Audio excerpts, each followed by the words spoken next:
नमस्कार, मी ॲडव्होकेट भाग्यश्री भोसले। आजच्या सेशनमध्ये आपण मानवी अधिकार आणि पर्यावरण यांचा परस्पर संबंध कसा आहे याबद्दल माहिती घेणार आहोत।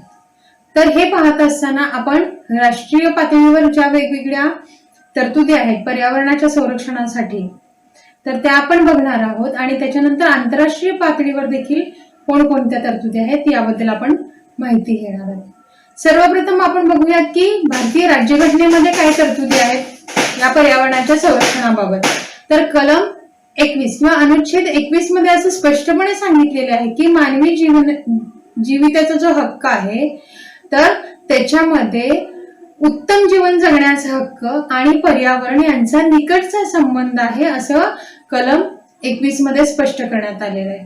त्यानंतर पुढे आपण असं पाहूयात की अनुच्छेद 48 अ मध्ये सांगितलेलं आहे की राज्य पर्यावरणाचे संरक्षण आणि सुधारणा करण्याच्या दृष्टिकोनातून सर्वतोपरी प्रयत्न या ठिकाणी करणार आहे।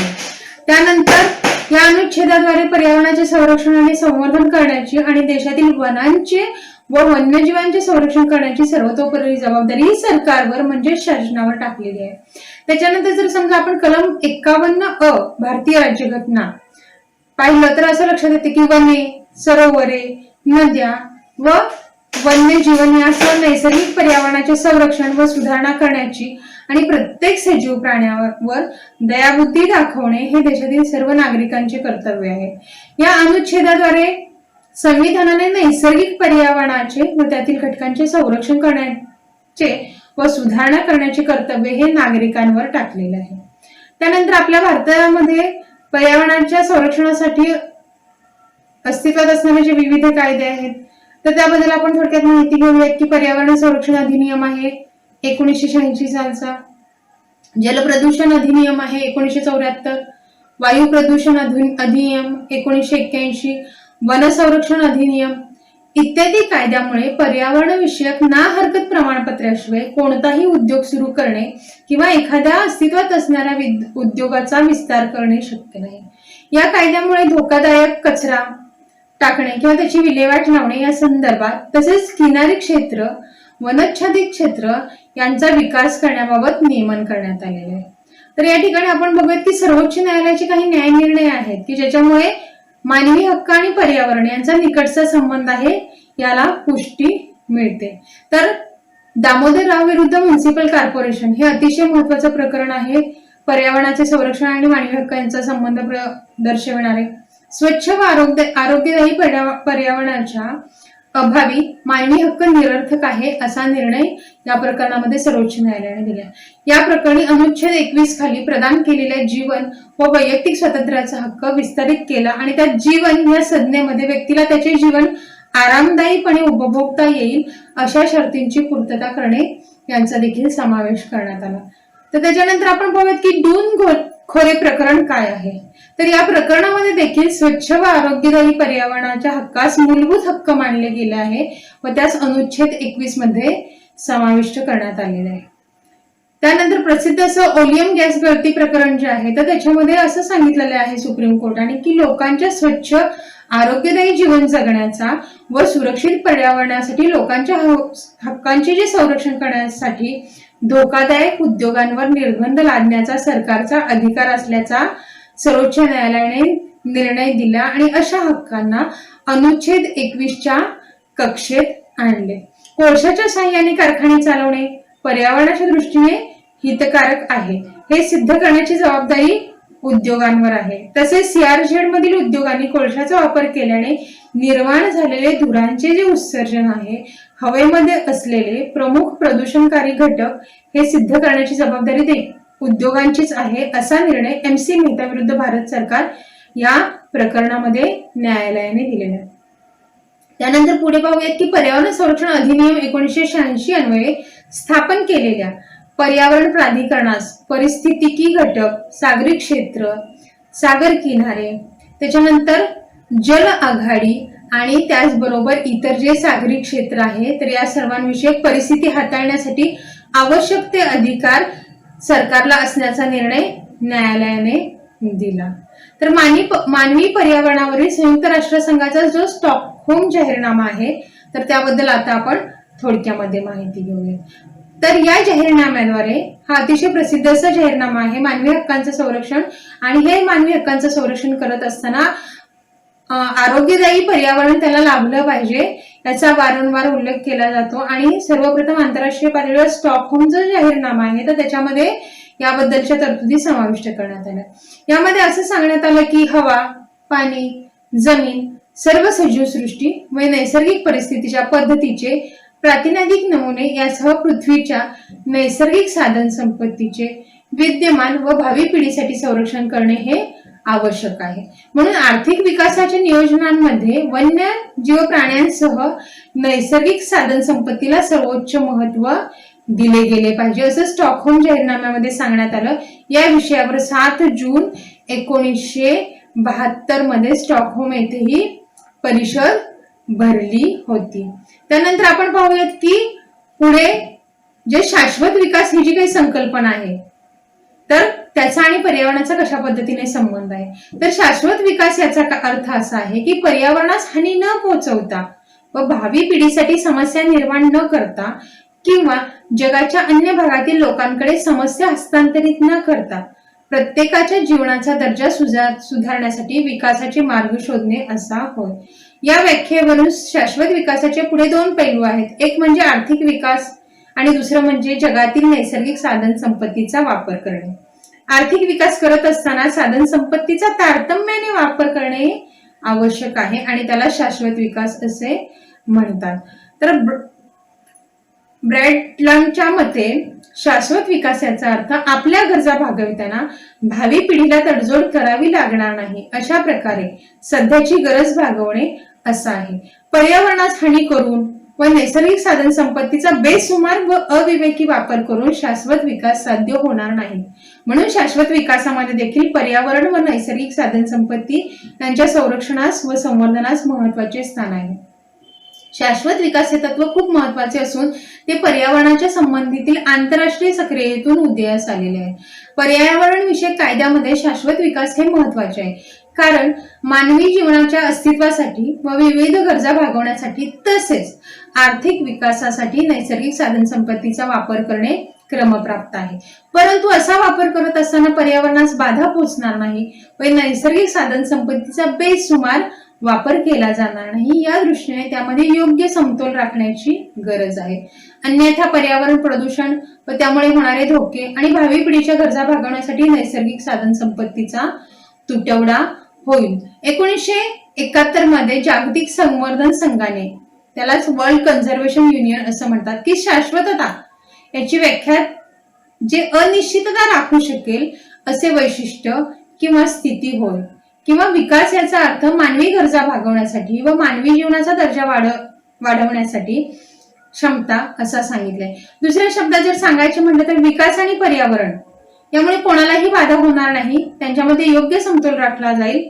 मानवी जीवन सुखी व संपन्न आणि आरोग्यदायी होण्यासाठी तसेच आर्थिक विकासासाठी विकास आवश्यक आहे. परंतु विकास करताना पर्यावरणाचे संरक्षण करणे, त्याचे संतुलन साधणे हे देखील तितकेच महत्वाचे आहे. पर्यावरण प्रदूषण व असंतुलन करून केल्या जाणाऱ्या विकासामुळे पर्यावरणाच्या ऱ्हासाबाबतच मनुष्याचे जीवन देखील संकटात टाकले जाते आणि त्यामुळे अशा प्रकारचा विकास हा विनाशकारी असतो. असा विनाश टाळण्याच्या दृष्टीने शाश्वत विकास ही विकासाची आधुनिक संकल्पना विकसित झाली. पर्यावरणाचे प्रदूषण व विनाश करणारी विकास स्वीकार्य नाही याविषयी 20व्या शतकाच्या उत्तरार्धात जनमत निर्माण झाले आणि पर्यावरण व परिस्थितिकी यांच्याबाबत कोणतीही तडजोड न करता विकास करण्याबाबत एक नवीन पद्धती विकसित आली. 1972 मध्ये पर्यावरण व विकास यावरील कोकोयोग घोषणापत्र प्रथमच शाश्वत विकास ही संकल्पना वापरली गेली. त्यानंतर 1972 मध्ये स्टॉकहोम परिषदेमध्ये देखील शाश्वत विकास या संकल्पनेचे समर्थन करण्यात आले. त्यानंतर रिओ दी जेनेरिओ व जोहान्सबर्ग यासारख्या पर्यावरण विषयक सर्वच परिषदांमध्ये आणि घोषणापत्रकांमध्ये शाश्वत विकासाच्या आणि पर्यायाने पर्यावरणाच्या संरक्षणाला महत्व देण्यात आलेले आहे. शाश्वत विकासाच्या संकल्पनेमध्ये पर्यावरण संरक्षणाबरोबरच नैसर्गिक साधन संपत्तीचा तारतम्यपूर्वक वापर याबद्दल विचार केला जातो. नैसर्गिक साधन संपत्ती ही पुनरुत्पादन क्षम नाही, एकदा वापरली की ती नष्ट होते. उदाहरणार्थ खनिज संपत्ती असेल, जीवाश्म इंधन असेल इत्यादी. त्यामुळे नैसर्गिक साधन संपत्तीचा बेसुमार किंवा अविवेकी वापर करण्यामुळे विकास होईल, परंतु ती नष्ट होईल आणि पुढच्या पिढीसाठी ती शिल्लकच राहणार नाही. याचा अर्थ नैसर्गिक साधन संपत्तीचा वापर करू नये असं नाही, तर तिचा विवेकशीलपणे वापर केला पाहिजे. ती वापरताना सावधगिरी बाळगली पाहिजे. तिचा वापर करताना पर्यावरणाच्या संरक्षणाचा देखील विकास केला पाहिजे. तर आपण या ठिकाणी बघितलं की आंतरराष्ट्रीय पातळीवर अनेक जाहीरनामे आहेत. भारतीय राज्यघटनेमध्ये देखील काही तरतुदी आहेत या पर्यावरणाच्या संरक्षणासाठी. शाश्वत विकास ही एक संकल्पना आंतरराष्ट्रीय पातळीवर आणि हळूहळू राष्ट्रीय पातळीवर देखील अस्तित्वात आली. त्यानंतर ह्या पर्यावरणाचे संरक्षण करण्यासाठी पूर्वीपासूनच भारतामध्ये कोणकोणते कायदे केंद्र सरकारने संमत केलेले आहेत, तर त्यापैकी जे महत्वाचे कायदे आहेत तर त्याबद्दल आपण या ठिकाणी थोडक्यात माहिती घेऊया. तर सर्वप्रथम आहे जल प्रदूषण प्रतिबंध व नियंत्रण अधिनियम 1974 चा कायदा. तर हा जो जलप्रदूषण प्रतिबंध व नियंत्रण करण्यासाठी भारतीय संसदेने हा कायदा केला असून जलप्रदूषण कायदा तयार करण्याची उद्दिष्टे विस्तृतपणे चर्चिलेली आहेत. जलप्रदूषण कायद्याची ध्येय व उद्दिष्टे संक्षिप्तात आपण पुढे बघूयात. या कायद्याचे मुख्य उद्दिष्ट व ध्येय म्हणजे जलप्रदूषण प्रतिबंध करणे व त्यासाठी नियंत्रण करणे. त्यानंतर दुसरा महत्वाचा जो उद्देश आहे जलप्रदूषण कायद्याचा, पाण्याची आरोग्य क्षमता टिकवून ठेवणे, राखून ठेवणे, म्हणजेच पाण्याचा दर्जा व गुणवत्ता टिकवून ठेवणे की जो आरोग्याच्या दृष्टीने सुरक्षित असेल. तिसरं उद्दिष्ट आहे की पाण्याच्या प्रदूषणास प्रतिबंध व नियंत्रण ठेवण्यासाठी केंद्र व राज्याच्या स्तरावर मंडळ स्थापन करणे. प्रभावीपणे जलप्रदूषण प्रतिबंध व नियंत्रण करण्यासाठी केंद्रीय व राज्य मंडळांना आवश्यक अधिकार प्रदान करणे, तसेच कामे सोपवणे. मंडळांनी त्यांची कामे पार पडणे शक्य व्हावे या दृष्टीने केंद्रीय व राज्य जलचाचणी प्रयोगशाळा स्थापन करणे. या अधिनियमाच्या तरतुदींची अंमलबजावणी करण्यासाठी राज्य व केंद्रीय मंडळांना प्रशासकीय व तांत्रिक कर्मचारी वर्ग पुरवणे. या अधिनियमाच्या तरतुदीचे उल्लंघन केल्याबाबत शास्ती प्रदान करणे. लगतच्या 2 किंवा अधिक राज्यांसाठी किंवा संघराज्य क्षेत्रांसाठी संयुक्त मंडळ स्थापन करणे. पाण्याचे किंवा सांडपाण्याचे किंवा मलप्रवाहाचे नमुने घेण्यासाठी तरतूद करणे व नमुने विश्लेषणासाठी प्रयोगशाळेत पाठवणे. प्रदूषित वस्तू किंवा पदार्थ सोडवण्यासाठी प्रवाहांचा किंवा विहिरींचा किंवा मलप्रणालीचा किंवा जमिनीचा वापर करण्यावर निर्बंध घालणे.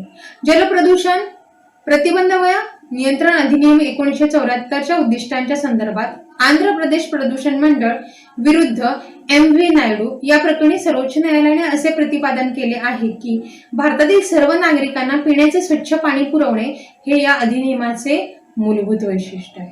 त्यानंतर पुढचा महत्वाचा कायदा आहे तो वायू प्रदूषण प्रतिबंध व नियंत्रण अधिनियम 1981. तर वायू प्रदूषण व प्रतिबंध कायद्याची वैशिष्ट्ये खालीलप्रमाणे आहेत. 1972चा जो स्टॉकहोम येथे घेण्यात आलेला संयुक्त राष्ट्र संघटनेच्या मानवी पर्यावरण विषयक परिषदेमध्ये हवेचा दर्जा राखणे व हवेच्या प्रदूषणास प्रतिबंध करणे याबाबत घेतलेल्या निर्णयांची अंमलबजावणी करण्यासाठी कायदेशीर तरतूद या अधिनियमामध्ये करण्यात आली. वायू प्रदूषण प्रतिबंध व नियंत्रण अधिनियम हा 1981 सालचा कायदा आहे. हा 30 मार्च 1981 रोजी भारताच्या राजपत्रकामध्ये प्रसिद्ध झाला.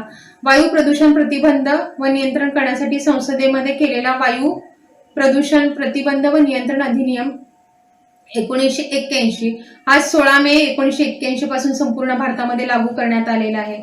तर हा जो काही कायदा आहे तो वायू प्रदूषण थांबवण्यासाठी करण्यात आलेला आहे. ज्याप्रमाणे जून 1972 मध्ये स्टॉकहोम येथे घेण्यात आलेल्या संयुक्त राष्ट्र संघटनेच्या मानवी पर्यावरण विषयक परिषदेमध्ये हवेचा दर्जा राखणे व वायू प्रदूषणावर नियंत्रण ठेवण्याच्या संदर्भातला घेतलेल्या निर्णयाची अंमलबजावणी करणे हा देखील या कायद्याचा महत्वाचा उद्देश आहे. वायू प्रदूषणास प्रतिबंध करणे व त्यावर नियंत्रण ठेवणे याकरता कायदेशीर तरतूद करणे अशी देखील तरतूद आहे. वायू प्रदूषण प्रतिबंध व नियंत्रण ठेवण्यासाठी राज्य प्रदूषण नियंत्रण मंडळाची स्थापना करणे व रचना करणे. वायू प्रदूषण प्रतिबंध व नियंत्रणासाठी प्रदूषण नियंत्रण मंडळास अधिकार प्रदान करणे, अशा प्रकारची कामे त्यांच्याकडे सोपवणे, देशातील हवेचा दर्जा टिकवण्यासाठी व राखण्यासाठी मानके निर्धारित करणे, हवेचे व उत्सर्जित द्रवांचे नमुने घेण्यासाठी व त्यांचे विश्लेषण करण्यासाठी कायदेशीर व यंत्रणा निर्माण करणे व त्याची कार्यपद्धती निर्धारित करणे, अशी देखील या उद्दिष्टामध्ये तरतूद आहे. राज्य प्रदूषण नियंत्रण मंडळाच्या आदेशाविरुद्ध अपील करण्यासाठी अपील प्राधिकरणाची देखील स्थापना करणे, अशी तरतूद या कायद्यामध्ये समाविष्ट करण्यात आलेली आहे. आता आपण बघितलं जलप्रदूषणाच्या संदर्भात प्रतिबंध आणि नियंत्रण करण्यासाठी अधिनियम आहे. त्याचप्रमाणे हवेचे जे प्रदूषण आहे तर त्याला होणारे प्रदूषण नियंत्रित करण्यासाठी प्रतिबंधित करण्यासाठी देखील कायदा आहे. त्याचप्रमाणे ध्वनी प्रदूषण नियमन व नियंत्रण नियम 2000 साल ध्वनी प्रदूषण करणाऱ्या स्त्रोतांचे नियमन व नियंत्रण करण्यासाठी नियम तयार करणे आवश्यक होते. आवाजाच्या पातळीवर मर्यादा घालणे आवश्यक होते. तसेच आवाजाची पातळी कमी करण्यासाठी उपाययोजना करणे देखील आवश्यक होते. भारतीय दंड संहितेमध्ये सार्वजनिक उपद्रव दूर करण्याबाबतची तरतूद केलेली आहे, परंतु ध्वनी प्रदूषणाचे नियम करण्यासाठी सुस्पष्ट तरतूद नव्हती. सर्वोच्च न्यायालयाने ध्वनी प्रदूषणास प्रतिबंध करण्यासाठी व त्याचे नियमन करण्यासाठी तसेच त्या संदर्भात उपाययोजना करण्यासाठी वेळोवेळी निर्देश दिलेले आहेत. इतरांना व आजूबाजूच्या क्षेत्रामध्ये राहणाऱ्या नागरिकांना त्रासदायक ठरेल अशा प्रकारे धर्माच्या नावाखाली ध्वनी प्रदूषण करण्याचा हक्क अनुच्छेद 25 व 26 मध्ये कोणालाही दिलेला नाही. अनिष्ट आवाज, गोंगाट म्हणजे ध्वनी होय. ध्वनीची पातळी डेसिबल मध्ये मोजतात. मानव विशिष्ट डेसिबल मधील ध्वनी सहन करू शकतो. ध्वनीची पातळी त्यापेक्षा जर वर गेली तर त्याचा त्रास होतो, म्हणजे ध्वनी प्रदूषण होते. जागतिक आरोग्य संघटनेने 45 डेसिबल ही ध्वनीची पातळी सुरक्षित पातळी असल्याचे निर्धारित केले आहे. 45 ते 70 डेसिबल ध्वनीची पातळी ही सर्वसाधारण समजली जाते, परंतु त्यापेक्षा जर अधिक डेसिबलचा जर समजा ध्वनी एखाद्या व्यक्तीच्या कानावर पडला तर तो त्याला सुसह्य नसतो. ध्वनीची पातळी त्यापेक्षा वर गेली तर त्याचे दुष्परिणाम जाणवू लागतात, त्याला ध्वनी प्रदूषण असे म्हणतात. त्यानंतर आपण पुढे बघूयात की पर्यावरण संरक्षण अधिनियम 1986 मध्ये काय काय तरतूद आहे. तर पर्यावरणाचे संरक्षण व सुधारणा करण्याच्या आणि त्याच्याशी निगडीत असलेल्या बाबींसाठी तरतुदी करण्याच्या उद्देशाने संसदेने पर्यावरण संरक्षण कायदा हा संमत करण्यात आला. जून 1972 मध्ये स्टॉकहोम येथील संयुक्त राष्ट्र संघाच्या मानवी पर्यावरणासंबंधीच्या ज्या परिषदेमध्ये भारताने भाग घेतला होता त्या परिषदेमध्ये मानवी पर्यावरणाचे संरक्षण आणि सुधारणा करण्यासाठी समुचित उपाययोजना करण्यासंबंधित निर्णय घेण्यात आले होते. जागतिक मानवी पर्यावरण परिषदेचे निर्णय हे पर्यावरणाचे संरक्षण व सुधारणा आणि मनुष्य, प्राणी तसेच इतर सजीव सृष्टी, वनस्पती व संपत्ती यांना पोहोचवणाऱ्या जोखमीस प्रतिबंध करणे त्यांच्याशी संबंधित आहे, तेथवर त्यांची प्रभावीपणे अंमलबजावणी करणे आवश्यक वाटल्याने भारतीय गणराज्याच्या 37व्या वर्षी म्हणजेच भारतीय संसदेने पर्यावरण अधिनियम 1986 साली हा कायदा संमत करण्यात आला. पर्यावरण संरक्षण अधिनियमामध्ये ध्येय आणि उद्दिष्ट आहेत तर ती खालील प्रमाणे आहेत. पर्यावरणाचे संरक्षण व सुधारणा करण्याच्या आणि त्याच्याशी निगडीत असलेल्या बाबींसाठी कायदेशीर तरतुदी करणे हा सगळ्यात महत्वाचा उद्देश ह्या कायद्यामध्ये करण्यात आलेला आहे.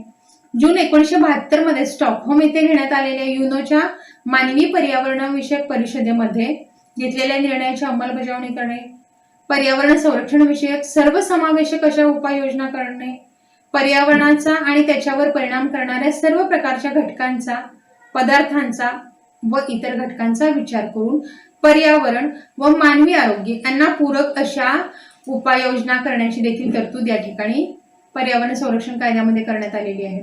पर्यावरण संरक्षण करण्याच्या व त्यात सुधारणा करण्याच्या संबंधात उपाययोजना करण्यासाठी केंद्र सरकारला या ठिकाणी व्यापक अधिकार देण्यात आलेले आहेत.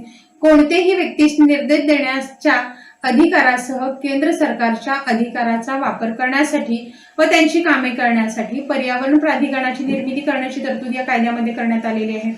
पर्यावरण प्रदूषणाचे विनिमय करण्याकरता नियम करण्यासाठी केंद्र सरकारला अधिकार प्रदान करणे, पर्यावरणाचे संरक्षण करण्यासाठी केलेल्या तरतुदींचे उल्लंघन करणाऱ्या व्यक्तीस कठोर शिक्षेची तरतूद या ठिकाणी दिलेली आहे. पर्यावरण प्रदूषण करणाऱ्या घटकांचे म्हणजेच काय, आता आपण पाहिलं की हवा, पाणी, माती आणि इतर पदार्थ आहे, यांचे नमुने घेणे व त्यांचे विश्लेषण करणारी यंत्रणा स्थापन करणे, अशा प्रकारे जो उद्देश होता तो पर्यावरण संरक्षण अधिनियमाचा होता. तर या ठिकाणी आपण एक सुप्रीम कोर्टाचं एक प्रकरण आहे, वेल्लोरे सिटीजन वेलफेअर फोरम विरुद्ध भारत सरकार. या प्रकरणी सर्वोच्च न्यायालयाने सांगितले की पर्यावरणाचे संरक्षण करणे व नियंत्रण करणे याकरता पर्याप्त अधिकार असलेल्या प्राधिकरणाची नियुक्ती करणे हा या अधिनियमाचा म्हणजे पर्यावरण संरक्षण अधिनियमाचा मुख्य उद्देश आहे. आणि त्यानंतर आपण बघूयात की वन संरक्षण अधिनियम 1980 साली वनांचे संरक्षण करण्याबरोबरच त्यांचे संवर्धन करण्यासाठी आणि वने बिनराखीव करण्यावर किंवा वनजमिनींचे बिगर वन प्रयोजनार्थ वापर करण्यावर निर्बंध लादणे आवश्यक असल्याने त्या दृष्टीने कायदेशीर तरतूद करण्याची गरज होती. वनांचे संरक्षण करण्यासाठी आणि त्यांच्याशी संबंधित असलेल्या किंवा सहाय्यभूत असलेल्या किंवा त्याचे संबंधित असलेल्या बाबींसाठी तरतूद करण्यासाठी वन संरक्षण अधिनियम 1980 साली भारतीय गणराज्यात पारित करण्यात आला. हा अधिनियम जम्मू व काश्मीर राज्य सोडून संपूर्ण भारतामध्ये लागू आहे. सर्वोच्च न्यायालयाने बिहार राज्य विरुद्ध बन्सीराम या प्रकरणामध्ये या अधिनियमाचे उद्देश स्पष्ट केले. या प्रकरणाच्या न्याय निर्णयाच्या परिच्छेद 8 मध्ये असे म्हटलेले आहे की अतिशय स्तुत्य उद्देश साध्य करण्यासाठी हा अधिनियम करण्यात आला असून त्याची अंमलबजावणी काटेकोरपणे करणे हे जनसामान्यांच्या हिताचे आहे. राखीव वनांच्या जागेत जर खाणकामाला परवानगी देण्याचे संबंधातील प्रकरणांच्या बाबतीत जसा हा अधिनियम लागू होतो तसाच तो वनविषयक प्रयोजनाव्यतिरिक्त अन्य कारणांसाठी वनांच्या जमिनींची मागणी केली जाते अशा प्रकारच्या प्रकरणांच्या बाबतीत देखील हा अधिनियम लागू होतो. तर अशा पद्धतीने आता आपण पाहिलं की जो स्टॉकहोमचा जो जाहीरनामा आहे किंवा जी परिषद आहे त्याच्यामध्ये आंतरराष्ट्रीय पातळीवर पर्यावरणाच्या संरक्षणासाठी आणि शाश्वत विकासाच्या बाबत तरतुदी करण्यात आलेल्या आहेत. भारतीय राज्यघटनेमध्ये देखील उत्तम जीवन जगण्यासाठी चांगलं पर्यावरण आवश्यक आहे आणि हा मानवाचा मूलभूत अधिकार आहे असं देखील सांगितलेलं आहे. आणि त्या अनुषंगाने आर्टिकल 21 किंवा कलम 21 ला पुष्टी देण्यासाठी केंद्र सरकारने विविध कायदे अस्तित्वात आणलेले आहेत. तर एकंदरीतच आपण असं म्हणू शकतो की पर्यावरण आणि मानवी हक्क यांचा जवळचा संबंध आहे. मानवी हक्कामध्ये सांगितलेलं आहे की एखाद्या व्यक्तीला व्यक्ती म्हणून सन्मानाने, आदराने आणि आरोग्यदायी जीवन जगण्याचा अधिकार आहे. आणि यातील जो आरोग्यदायी जीवन जगण्याचा जो अधिकार आहे तर त्याच्यामध्ये पर्यावरण, चांगलं पर्यावरणामध्ये राहण्याचा अधिकार हा व्यक्तीला भारतीय राज्यघटनेमध्ये दिलेल्या मूलभूत हक्काच्या अनुषंगाने आणि त्याचबरोबर मानवी अधिकाराच्या अनुषंगाने प्राप्त होतो. म्हणून सरतेशेवटी आपण असं म्हणू शकतो की मानवी हक्क आणि पर्यावरणाचे संरक्षण यांचा अत्यंत जवळचा संबंध आहे. धन्यवाद.